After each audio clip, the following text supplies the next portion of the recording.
Setelah kejadian itu, aku memutuskan untuk duduk beristirahat. Di tengah keheningan, entah dari mana muncul sosok anak perempuan berbaju putih. Rambutnya hitam, panjang, dan berantakan. Assalamualaikum warahmatullahi wabarakatuh. Halo teman-teman, kembali lagi dengan saya Ayub. Bapak-bapak, ibu-ibu, kakak-kakak yang cantik, abang-abang yang ganteng, adik-adik, semoga diberi kesehatan, panjang umur, dan kelancaran rezeki. Amin. Kali ini saya akan menceritakan pengalaman pertama saya mendaki Gunung Gede Pangrango via Putri. Cerita ini dimulai pada saat saya kelas 7 SMP. Saya dan nabi saya berencana mendaki Gunung Gede Pangrango via Putri. Saya dan nabi saya berangkat bersama dua orang teman nabi saya, sepasang suami istri. Sesampainya di base camp jam setengah 1 malam, kami beristirahat untuk mempersiapkan diri untuk pendakian besok. Pagi hari, kami memulai pendakian jam 6 pagi. Seperti biasa di Gunung Gede via Putri, jalurnya selalu ramai, apalagi di hari libur, padat. Nah, saat ingin ke pos pembuangan sampah, abi saya sempat mengalami kram. Ya, karena sudah lama tidak mendaki dan jarang olahraga, namun beliau tetap semangat untuk melanjutkan pendakian. Kami pun terus mendaki hingga akhirnya sampai di pos 1. Di pos 1 itu hutannya benar-benar asri. Kami melanjutkan pendakian melewati pos 2 dan akhirnya sampai di pos 3. Di pos 3 kami beristirahat, sholat zuhur, dan makan siang. Dari pos 1 sampai pos 3 itu jalannya masih enak, tapi dari pos 3 ke 4 jalannya udah bener-bener mantep lah teman-teman. Kan sampai di pos 3 dan 4 abi saya mengalami 2 kali kram. Ya, karena treknya bener-bener mantap, tapi walau begitu abi saya tetap semangat. Dan melewati pos 4 akhirnya kita sampai di pos Surya Kencana atau Surken. Ini dia teman-teman kondisi di Surken. Tuh. Kami sampai di Surken jam 5 sore. Di situ kami langsung sholat asar dan mendirikan tenda. Setelah tenda didirikan, kami pun berangkat untuk mengambil air di mata air. Karena kami nggak tahu jarak dari tenda ke mata air berapa lama, akhirnya kami tidak membawa headlamp dan sampai di mata air itu udah jam 6 alias sudah maghrib. Dan di situ penerangan kami cuma dari pendaki-pendaki yang lewat membawa senter dan diterangi cahaya bulan. Saat pulang mengambil air, kami melihat seorang wanita yang sedang dipapah oleh 2 orang pria. Wanita itu mukanya sangat pucat dan bajunya itu ada noda tanah dan rumput. Di situ abi saya menawarkan bantuan, tapi mereka menolaknya. Dan akhirnya kami melanjutkan perjalanan pergi ke tenda. Saya lupa saya pakai sendal. Saya baru keinget waktu di pos 3. Abi saya terpaksa nyeker dan sepatunya saya pakai karena waktu di pos 4 sendal gunung saya itu rusak. Dan ya akhirnya Abi harus nyeker. Maaf ya Bi.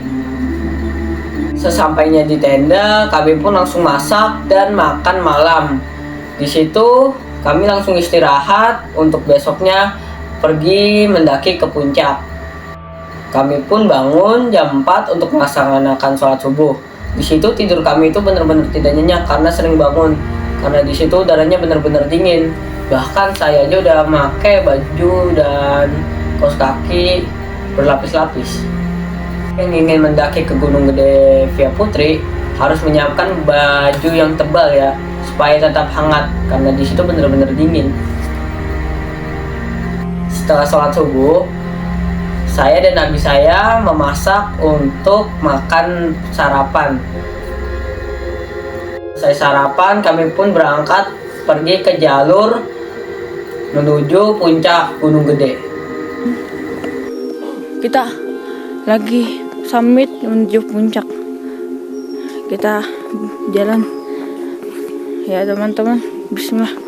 Kita sampai puncak. Tapi teman nabi saya tidak bisa ikut karena istrinya itu kondisinya tidak fit. Ya, akhirnya kita mendaki ke puncak hanya berdua. Di situ saya terus mendaki hingga akhirnya sampai puncak. Di situ saya benar-benar wah banget sama keindahan puncak. Subhanallah, bagus banget, apalagi pertama kali, ya kan?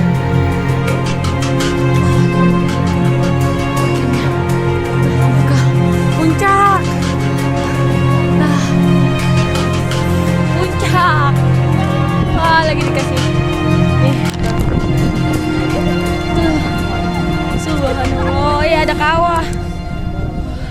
Itu pemandangannya teman-teman. Subhanallah. Setelah menikmati keindahan alam, akhirnya kami pun segera turun karena takut teman abi saya itu sudah menunggu. Dan benar saja, teman abi saya sedang menunggu sambil makan.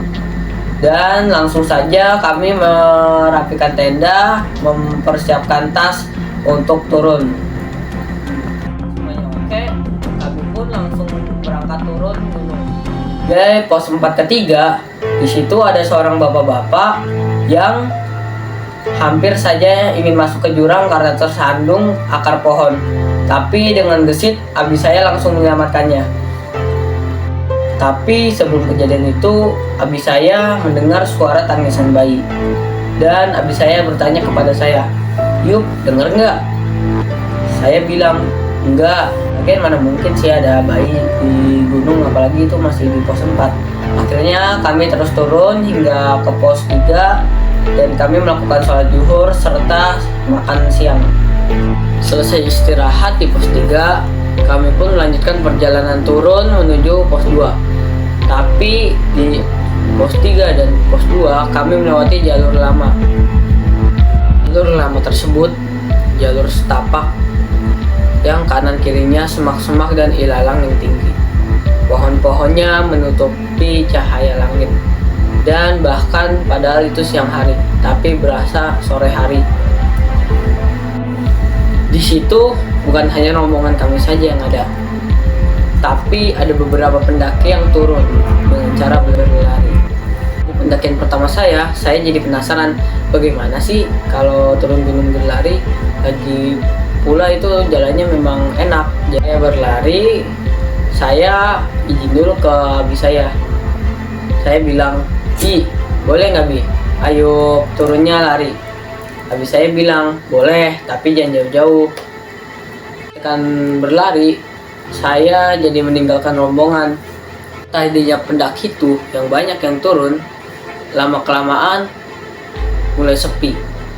Karena saya kelelahan berlari, saya pun beristirahat di suatu tempat. Tiba-tiba keadaan berubah.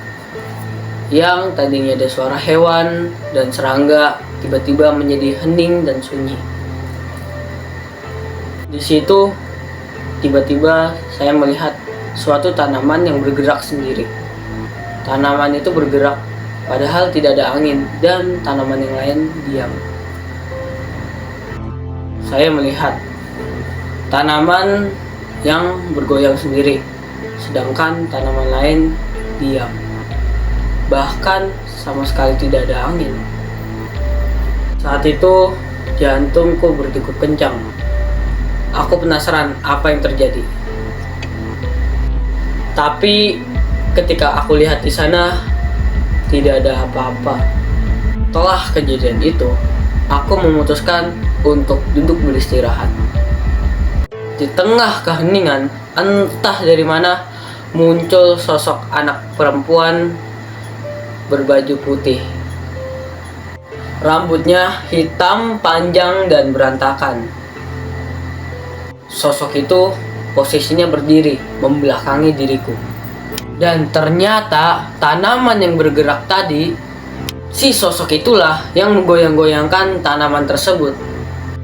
Sosok itu menggoyang-goyangnya seperti ini teman-teman.